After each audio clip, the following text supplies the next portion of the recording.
تم سے چھن رہا ہے، ممبر کا گلا گھوٹا جا رہا ہے. لوگ کیا سوچ رہے ہیں تمہارے مطلب؟ یہ جو مسجدوں کو رجسٹر کرنے کا پروگرام ہے، آپ کو پتا کیا ہو رہا ہے؟ آپ کو نہیں پتا، کبھی غور نہیں آپ نے کیا کہ مسجدیں دوبارہ رجسٹریشن کراؤ جی، محکمہ اوقاف کے انڈر ہو جائیں گی. اس کا مطلب کیا ہے؟ آپ کو پتا ہے کہ ممبر کی آواز نے ہمیشہ روشنی پھیلائی ہے، ممبر کی آواز میں للکار ہوتی ہے، ممبر کی آواز میں ہمیشہ گرج ہوتی ہے، ممبر کی آواز میں دیانتداری ہوتی ہے، ممبر کی آواز میں حضور کی وفاداری ہوتی ہے. ممبر کی جو آواز ہے یہ حق کی آواز ہے. تو انہوں نے ہر حوالہ سے کوشش کی کہ دین کو بدنام کیا جائے، لوگوں کے سینوں سے نبی پاک کی محبت کو نکالا جائے. سوشل میڈیا کا استعمال کیا، پرنٹ میڈیا کا استعمال کیا، انہوں نے کتابیں لکھوائی، مولوی خریدے، یہ جتنے فرقے بنے ان کے بڑوں کو خریدا. خرید کر کے بھی وہ سمجھتے ہیں کہ ہم ناکام ہیں، کہ یہ مسلمان پتہ نہیں اس کے اندر کیا ایٹم بم ہے کہ یہ نماز ہو سکتا سستی کر دے، اور معاملے میں سستی کر دے. لیکن جب نبی پاک کی محبت اور عزت کی بات آتی ہے تو ہو سکتا ہے اس کے ہاتھ میں شراب ہی ہو لیکن دوسرے ہاتھ میں ڈنڈا ہو. چپ کر جا، حضور پہ بات نہ کرنا. سبحان اللہ. بے شک یہ کیا وجہ ہے؟ وہ سوچ کر اس نے کہا کہ اصل میں جو روشنی ہے وہ ممبر سے انہیں مل رہی ہے. غازی علم الدین بھی تیار ممبر سے ہوا تھا، جلسے سے ہوا تھا. سبحان اللہ. بے شک غازی ممتاز کی تیار اس درسگاہ سے ہوا تھا. تو لہٰذا انہوں نے سوچا کہ اب جتنا مرضی قرضہ دے کر، جتنا مرضی کچھ کر کے تو کیا جائے، ممبر پر قبضہ کیا جائے. قبضے سے کیا مراد ہے کہ تقریر لکھی آئے گی اور تم نے پڑھنی ہے. لکھ کے کون دے گا؟ جنہیں سورہ کوثر بھی نہیں آتی.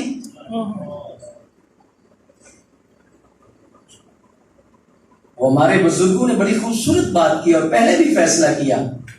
لکھنے والا امام شاہ احمد نورانی ہو، سبحان اللہ. لکھنے والا خادم حسین رضوی ہو، لکھنے والا مولانا ڈاکٹر اشرف اصف جلالی ہو، لکھنے والا غزالی زمان سید احمد سعید شاہ صاحب کاظمی ہوں جی، لکھنے والے امام احمد رضا ہوں. امام رضا پڑھے گا؟ کیوں نہیں پڑھے گا؟ بے شک بے شک.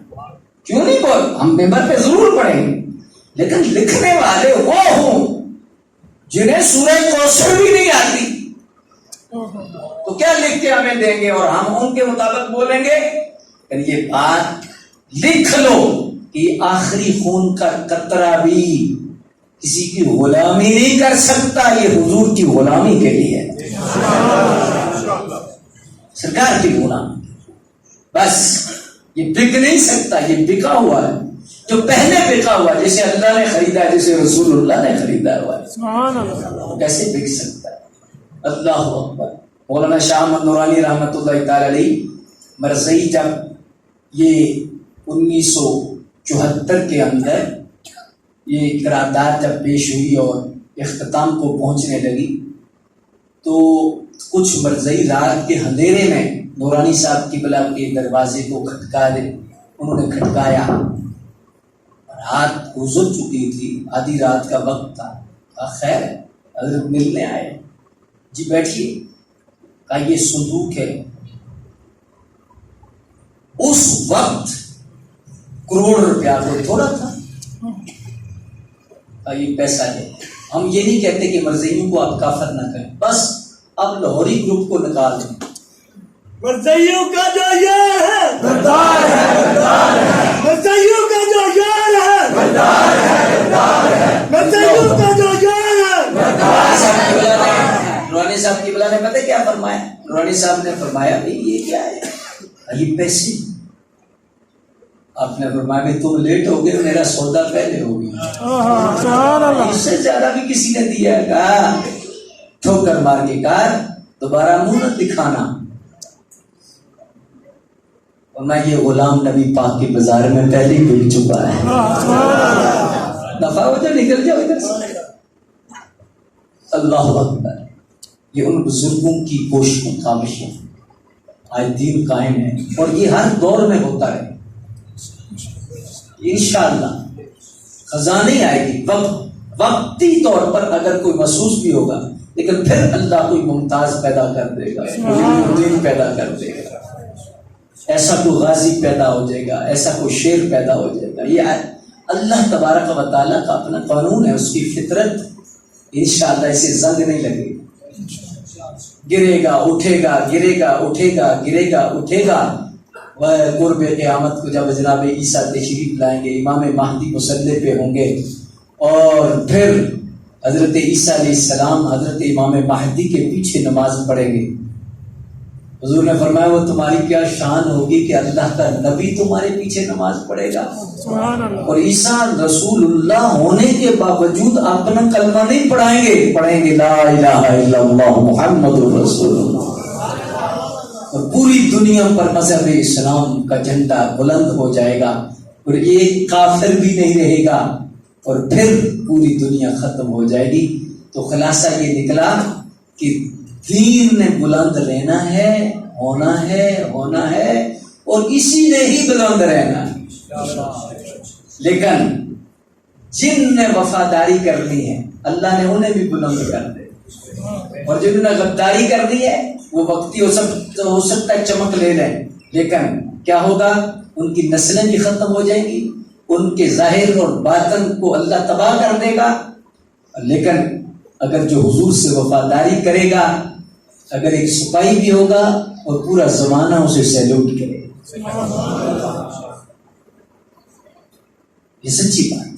تو اس لیے میں صرف اتنی گزارش کر رہا ہوں کہ اپنی روش کو بدلیں، اپنے طریقے کو بدلیں، اپنے سسٹم کو بدلیں۔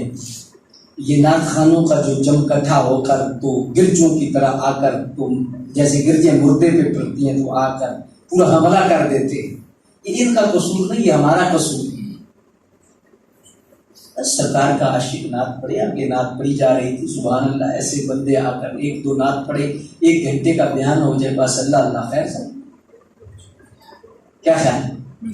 بعض بندے اسی وجہ سے ناراض ہو جاتے ہیں، ہم پہ ہمارے اوپر ناراض ہوتے ہیں، یار یہ کیوں بیان کرتے ہیں پیروں کے خلاف؟ میں نے کہا پیروں کے خلاف نہیں، یہ جو پیڑیں لگی ہوئی ہیں ان کے خلاف ہے۔ اصل پیر تو سبحان اللہ، پیر دیکھنا ہے تو داتا علی حجویری کو دیکھو، بہر علی کو دیکھو، جماعت علی کو دیکھو، سبحان اللہ، جتنے علی والے ہیں نبی والے، سبحان اللہ۔ تو اس لیے اب اس چس سے نکلو، بات سمجھ آ رہی ہے یا نہیں؟ میں نوجوان نسل زیادہ بیٹھی ہے اس لیے میں سمجھا رہا ہوں، سبحان اللہ، اب اٹھ کھڑے ہو جاؤ، بس سبحان اللہ، کہ نیا دور شروع، اور باقی جو دوسرے حوالے سے جو نظام ہے اس کو بھی ہم نے پیٹھ دکھانی ہے، ہم نے حضور سے وفا کرنی، ہر حوالہ سے حضور سے وفا۔ یہ نہیں دیکھنا کہ یہ کامیاب ہو رہا یا نہیں ہو رہا، نہ، کامیابی ناکامی کو مومن نہیں دیکھتا، مومن اللہ کی رضا کو دیکھتا کہ اللہ کی رضا کس میں ہے، اللہ تبارک و تعالیٰ جل کریم کا کس میں راضی ہونا ہے، اللہ تعالیٰ اور اس کے رسول کی رضا کس میں، یہ چیز دیکھی جائے۔ اب دیکھیں نا کہ شہداء احد، یہ جو آیت کی میں تفسیر اور شان نزول عرض کرنا چاہتا ہوں، الذین استجابوا للہ والرسول من بعد ما اصابهم القرح للذین احسنوا منهم واتقوا اجر عظیم۔ کیا تھا کہ سرکار کے دندان بھی زخمی ہو چکے تھے، خون بہ رہا تھا، شہیدوں کی لاشیں پڑے ہوئے تھے میدان میں، تو ادھر ابو سفیان اس وقت ایمان نہیں لائے تھے، تو ہوا کیا کہ کافروں نے سوچا، مشرکین نے سوچا کہ مسلمان بچ کیوں گئے ہیں، جو رہ گئے انہیں بھی مارا ہو، انہوں نے واپسی کا ارادہ کیا۔ رسول اللہ کو اللہ نے جو علم غیب دیا تھا، حضور صلی اللہ علیہ وسلم کو پتہ چل گیا، سرکار نے فرمایا صحابہ کو چلو چلیں۔ اب 700 صحابہ سرکار کے حکم پر جو چل سکنے کے قابل تھے موجود تھے، 700 صحابہ۔ اس وقت اب خون رک نہیں رہا، سرکار کا بھی کسی کا ہاتھ گیا ہوا ہے، اور حضرت سعد بن ابی وقاص کی حالت تو یہ ہے کہ کتنے تیر ہاتھوں پہ لگے ہو، یہ سرکار کے سامنے موجود ہیں، حضرت سیدنا صدیق اکبر، اور یہ وہی موقع ہے کہ حضرت سیدنا سعد بن ابی وقاص رضی اللہ تعالیٰ کو حضور تیر نکال کے دے رہے ہیں، فرمایا ارمی یا سعد، ارمی یا سعد، ارمی یا سعد، سعد تیر پھینکو۔ اور ایک موقع بھی ایسا آیا، آپ کے چہرے کی چمک مزید بڑھ جائے گی، ایک موقع ایسا بھی آیا کہ سرکار فرماتے ہیں ارمی یا سعد فدا کا ابی و امی، اور سعد تیر پھینکو، مجھ محمد کے ماں باپ تجھ پہ قربان ہو جائے۔ یار یہ کوئی چھوٹا جملہ نہیں، یہاں تو وجد والی بات، رسول اللہ فرما رہے ہیں سعد تیر پھینکو، میرے ماں باپ تجھ پہ قربان ہو جائیں۔ یہ جتنے حضور کے نعرے لگانے والے نوجوان ہیں، میں ان کی نظر یہ جملہ کرنا چاہتا ہوں، سرکار کی عزت پر پہرا دے رہے تھے، سرکار کی ناموس کی حفاظت کر رہے تھے، اور حضور فرما رہے میرے ماں باپ آپ پہ قربان ہو جائیں۔ بزرگوں نے لکھا ہے، پتہ چلا جو حضور کی عزت پہ پہرا دیتا ہے روح محمد اس پر خوش ہو جاتی ہے۔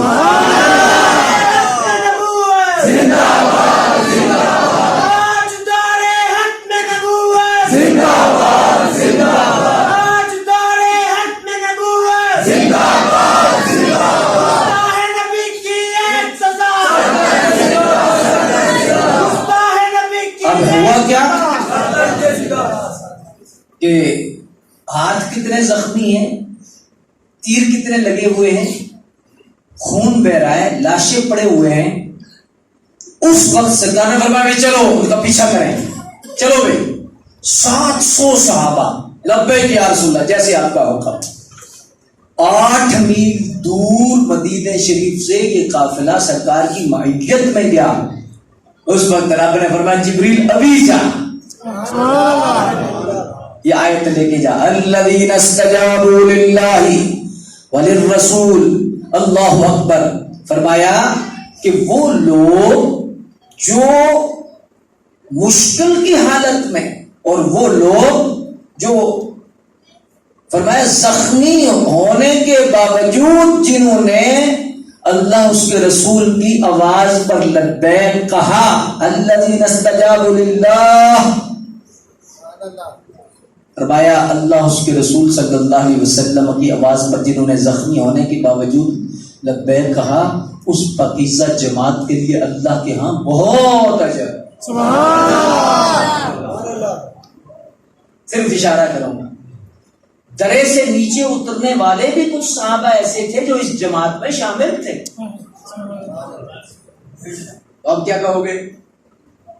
ادھر ان کی شان سب کی بیان ہو رہی ہے، کیا کہو گی؟ من بعد ما اصابهم، زخمی ہونے کے باوجود مشکل کی حالت میں بھی جنہوں نے دامن رسول کو نہیں چھوڑا، اللہ ان پہ سلامتی نازل کر رہا۔ اللہ اکبر۔ تو اس لیے مقتدر سامعین حضرات، اس سے پتہ چلا کہ کوئی وقت کتنا مشکل بھی ہو دامن مصطفیٰ نہیں چھوڑنا چاہیے، دین کا دامن نہیں چھوڑنا چاہیے۔ اللہ اکبر۔ تو یہ وہ آیات بینات تھی۔ اب میں دیکھ رہا ہوں کہ وقت بھی کافی ہو چکا ہے، کافی دیر سے آپ بیٹھے بھی ہوئے ہیں، اسی پر اکتفا کرتے ہیں۔ بس غزوہ احد اور شہدائے احد کی روحیں اللہ کرے ہم پہ راضی ہو جائیں، اور ارادہ کریں کہ انشاءاللہ جسم میں جب تک جان ہے حضور پر قربان۔ میں ہاتھ نہیں کھڑا کروں گا، لیکن یہ جذبہ ہر مومن کا ہونا چاہیے۔ عقیدہ اہل سنت و جماعت پہ کوئی کمپرومائز نہ کریں، پکے سنی ہو جائے، صحیح العقیدہ، راسخ العقیدہ، اور جو صحیح العقیدہ نہیں اس کا ہمارے ساتھ کوئی تعلق نہیں۔ 24 کیرٹ عقیدے میں ہونا ضروری ہے۔ کتنے کیرٹ؟ 24 بولو 24۔ اس لیے حضور کی وفا کا جذبہ ہر لمحہ ہم نے انشاءاللہ اپنانا ہے، اور سرکار سے وفا کرنی۔ اللہ اکبر۔ تو میں اگر ہاتھ کھڑے کیے بغیر اگر آپ سے وعدہ لے لوں، اپنے ووٹ کے لیے نہیں یا کسی چیز کے لیے نہیں، صرف اس لیے کہ انشاءاللہ ہماری نماز آئندہ قضا نہیں، انشاءاللہ یار دیکھو نا کہ زخمی ہونے کے باوجود سرکار نے فرمایا چلنا ہے، کھڑے ہو گئے تو یہ سرکار کی آواز آتی ہے حی علی الصلاۃ، اور نماز کی طرف۔ بزرگوں نے لکھا ہے کہ جب اذان ہوتی ہمیں سرکار کی آواز کی لذت آتی، یہ حقیقت بات ہے۔ تو کیا خیال ہے جو اس گاؤں کے ہیں یا جس گاؤں کے بھی ہیں، ہر گاؤں میں تقریباً مسجد ہے کہ نہیں؟ ہے نا؟ نماز کا ذہن کیا خیال ہے؟ دوسرا، اب درود شریف زیادہ پڑھیں، جتنا آپ درود شریف پڑھیں گے آپ کی روح اتنی طاقتور ہوگی، اتنی پاکیزہ ہوگی۔ اور میں نے یہ چیز دیکھی ہے کہ جس شخص کی قسمت میں درود زیادہ ہے نا وہ شخص مار نہیں کھاتا، وہ شخص اللہ کے رستے پہ جلدی کامیاب ہو جاتا ہے درود شریف کی کثرت پر۔ اور کثرت کا مطلب کتنی؟ 1000 مرتبہ درود۔ یہ سلسلے کے جتنے ساتھی ہیں وہ تو اپنے سلسلے کا درود پڑھو، ویسے کوئی سیرہ بھی پڑھا جا سکتا ہے۔ دوسرا، بہت سارے ساتھی ایسے ہوتے ہیں جو رات کو ارادہ کرتے ہیں کہ صبح اٹھنا ہے لیکن اٹھ نہیں سکتے، شہداء احد کے صدقے آپ کو ایک تحفہ دینے لگے اور اس کے 2 فائدے ہیں۔ کرنا کیا ہے؟ یہ جو نماز والی تسبیح ہے نا، سبحان اللہ 33 مرتبہ 33 مرتبہ الحمدللہ اللہ اکبر، جی نماز کی بات پڑھتے ہیں تو مشکل کام ہے، 1 منٹ بھی نہیں لگتا۔ یہ تسبیح سوتے وقت پڑھ لیں، اس کا فائدہ کیا ہوگا؟ جتنے بجے آپ نیت کریں گے اللہ کے فرشتے آپ کو اٹھا دیں۔ بعض دفعہ ایسا ہوتا ہے کہ بندہ اٹھا دیتا ہے لیکن پھر بندہ سستی کر جاتا ہے۔ کتنے بندے جن کو جاگ تو آتی ہے لیکن پھر ہاٹرامی کر جاتے ہیں، ایسے ہوتے ہیں نا، جاگ تو آتی ہے لیکن ہاٹرامی ہو جاتی ہے۔ اس وظیفے کا فائدہ یہ ہے کہ اللہ اس وقت توفیق بھی دے دے گا، طاقت بھی دے دے گا۔ آپ کی روزانہ رات کو پڑھ کے سویا، اور اس کا ایک اور فائدہ بھی ہوگا، جب آپ کا آخری لمحہ ہوگا آپ کی زبان پر ذکر جاری، بہت بڑا فائدہ، کوئی چھوٹا فائدہ ہے۔ جی میں نے 3 باتیں کی ہیں نصیحت کے طور پر۔ حضور کی عزت پر پہرا دینا ہے، وفائے رسول، محبت رسول، اور اس کا تقاضا کیا ہے کہ حی علی الصلاۃ کے وقت ہمارا رخ مسجد کی طرف ہو، نماز کی طرف ہو۔ عملی زندگی میں آئیں یار، اٹھیں، وقت نہ ضائع کریں، تھوڑا وقت۔ کتنا بندے کے پاس وقت ہوتا ہے؟ بہت تھوڑا وقت ہے، صحیح بات ہے۔ کیا بچے نہیں مرتے؟ کیا جوان نہیں مرتے؟ 15-20 دنوں میں آپ غور کریں گے تو آپ نے کسی نہ کسی جوان جنازے پر آپ کی نظر جا پڑے گی، ایسا ہے؟ 15-20 دن میں، مہینے کی بات بھی نہیں۔ تو کس بات پہ اتراتے ہیں؟ میں دیکھ رہا ہوں کہ 2 جوان کھیل رہے ہیں، یہ ہو رہا ہے، یہ ہو رہا ہے۔ اللہ خوش وقت ہے وہ جس کے دل میں یہ آ جائے کہ یار ٹائم تھوڑا ہے تو مجھے میں نے اپنے اللہ کو راضی کرنا ہے، میں نے رسول اللہ کو راضی کرنا ہے۔ ٹھیک ہے، تو آج سے پکا ارادہ کر کوئی انشاءاللہ۔ آگے 1 صف ہوتی تھی مسجد کی، 2 صفیں ہوتی تھی، اب 5 ہوں گی انشاءاللہ۔ ٹھیک ہے، اور یہ جتنے اویسی برادران ہیں ماشاءاللہ سلسلہ کے ہیں، یہ 2 کام اویسی نہیں کرتے۔ ایک تو ان کی نظر خراب نہیں ہوتی، ایک ان کی زبان خراب نہیں ہوتی، اس کی تفصیل پھر کبھی بتاؤں گا۔ ایک اور دوسری زبان، اور تیسری بات ویسی بے نمازی نہیں ہوتی۔ اگر بے نمازی ہے تو وہ ابھی پکا نہیں، اور ویسی ماں باپ کا نافرمان نہیں ہوتا۔ کیا خیال؟ ویسیوں کو تو ملا ہی